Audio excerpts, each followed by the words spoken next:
मित्रांनो, महत्त्वाची अपडेट समोर येऊ लागली आहे। शिंदे गटाला करारा झटका।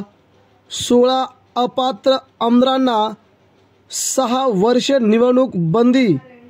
पडद्याच्या आड सर्वोच्च न्यायालय तसेच राहुल नार्वेकर आणि भाजपच्या संपूर्ण एकत्रित भागामध्ये नेमकं पडद्यामागे चाललंय काय?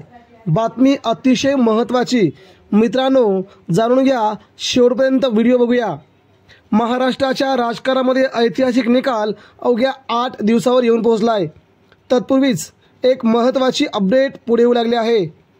सर्वोच्च न्यायालय निकाल देईल, मात्र त्या अगोदर राहुल नार्वेकरांना आपला निकाल देऊन मोकळं व्हायचंय।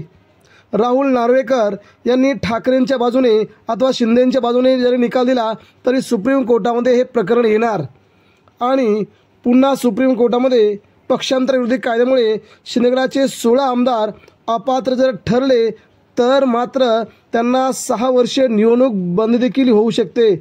हा सर्वात मोठा खुलासा पुढे येऊ लागला आहे।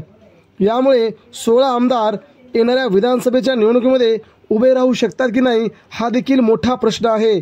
त्यामुळेच सध्या भयान अशांतता आणि अस्वस्थता पसरली आहे। राहुल नार्वेकर यांच्यावरती सर्वात मोठं बर्डन आता येऊन पोहोचलंय। तरी राहुल नार्वेकर नेमका कोणता निर्णय देतात याकडेच सगळ्यांचं लक्ष लागून राहिलं आहे। धन्यवाद।